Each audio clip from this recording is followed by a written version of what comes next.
Halo Bedikers.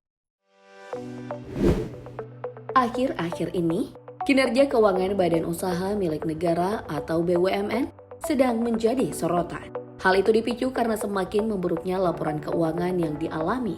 Menteri BUMN Erick Thohir mengatakan bahwa dampak pandemi virus corona atau COVID-19 ini yang belum berakhir sangat mempengaruhi proses bisnis perusahaan BUMN hingga beberapa perusahaan mengalami kerugian. Lantas perusahaan mana saja yang mengalami kerugian tersebut? Dilansir dari berbagai sumber, inilah beberapa perusahaan milik BUMN yang mengalami kerugian yang cukup besar. Mari kita mulai dari sebuah perusahaan plat merah di sektor energi ini. Selama 2 periode Jokowi, PT Pertamina sudah 2 kali mengalami kerugian terbesar.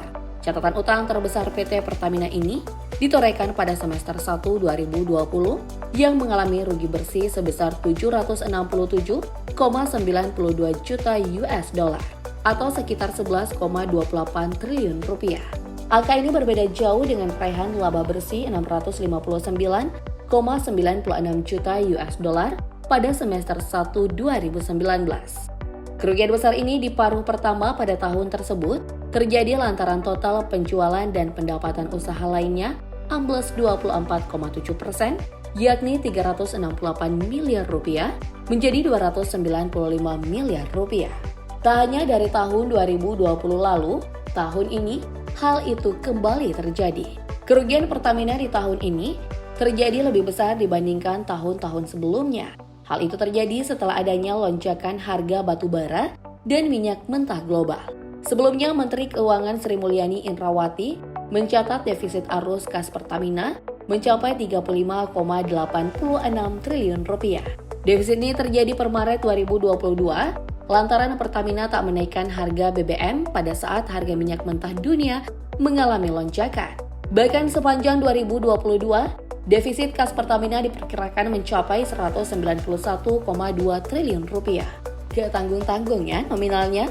Meski begitu, Erick Thohir memastikan kondisi keuangan perusahaan ini akan tetap membaik.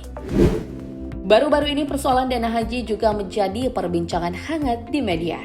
Dilansir dari kumparannews.com, Menteri Agama Yakut Khalil Qomas sempat mengajukan tambahan anggaran haji sebesar 1,5 triliun rupiah pada Komisi 8 DPR. Padahal saat itu keberangkatan jemaah perdana tinggal 4 hari lagi. Dalam rapat, Gus Yakut menjelaskan, komponen terbesar yang membuat Kemenak mengajukan dana haji tambahan, yaitu untuk biaya mensyair sebesar 1,4 triliun rupiah. Menurut Gus Yakut, biaya itu adalah biaya tambahan dari Arab Saudi sebagai penyelenggara ibadah haji kepada semua negara yang mengirimkan jemaah. Biaya tambahan itu ditetapkan dalam sistem paket yang tak bisa dinegosiasikan. Di antara rinciannya, pemerintah Saudi menetapkan ada biaya untuk tenda, padahal tenda termasuk yang sudah dibayar. Kemudian biaya untuk akomodasi, lalu ada biaya pembimbing dari Saudi. Padahal, Indonesia sudah punya sendiri pembimbing haji ya. BUMN dengan saldo rugi terbesar berikutnya adalah kerugian fatal yang terjadi di semester 1 2020, yakni sebesar 712,73 juta US dollar atau setara 10,40 triliun rupiah. Kondisi ini berbanding terbalik pada semester yang sama di tahun sebelumnya, di mana maskapai masih memperoleh untung 344,7 miliar rupiah. Anjloknya laba bersih itu sejalan dengan turunnya pendapatan usaha untuk penerbangan berjadwal dan tak berjadwal, yakni dari 2,19 miliar US dollar di semester 2019 menjadi 917,28 juta US dollar pada semester pertama tahun 2020.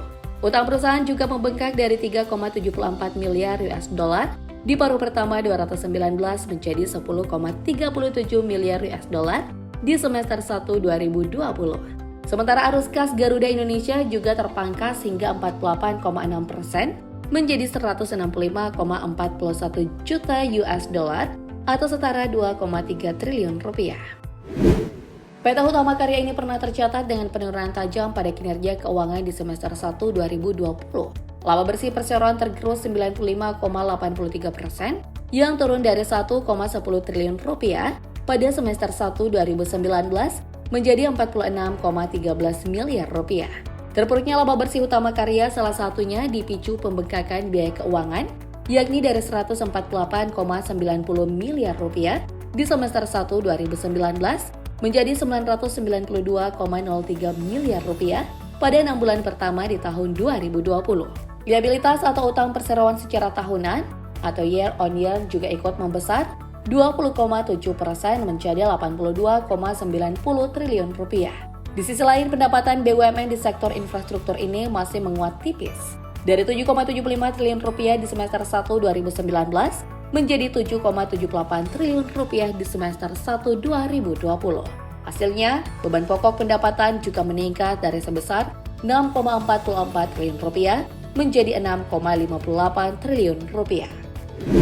Pada tahun 2020 lalu, PT Kereta Api Indonesia ini diperkirakan akan mengalami defisit kas operasional sebesar 3,4 triliun rupiah hingga akhir 2020. Kas bersih yang telah dikurangi komponen bunga, beban keuangan, dan pajak penghasilan, perusahaan telah mengalami defisit sebesar 693 miliar rupiah. Yang berturut-turut pada April 2020, perusahaan mengalami nasib serupa dengan nilai defisit 811 miliar rupiah. Pada Mei 414 miliar rupiah dan Juni sebesar 574 miliar rupiah. Apabila skenario terburuk terus terjadi di tahun itu, total kerugian BUMN pada akhir tahun 2020 lalu akibat buruknya neraca kas perusahaan diperkirakan bakalan mencapai angka 1,87 triliun rupiah dari RKAP 2020. PT Telkom Indonesia mencatatkan pendapatan yang cukup baik sebesar 35,2 triliun rupiah pada kuartal 1 2022 dan tumbuh 3,7% secara year on year. Sementara laba bersih 6,1 triliun rupiah pada kuartal 1 2022 atau tumbuh tipis 1,73%.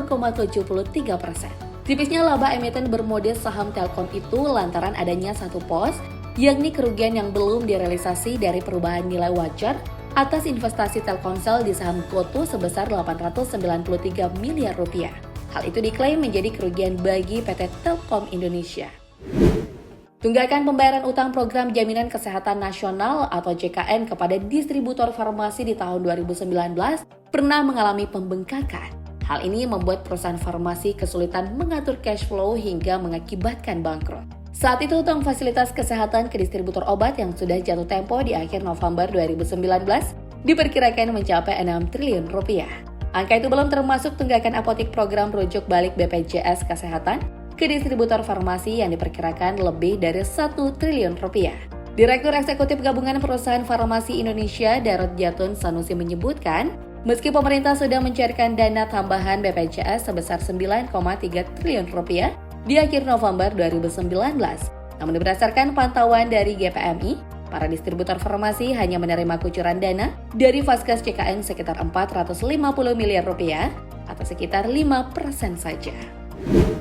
Pada kuartal 2 2020, PT Timah Indonesia juga ikut mengalami kerugian senilai 390 miliar rupiah.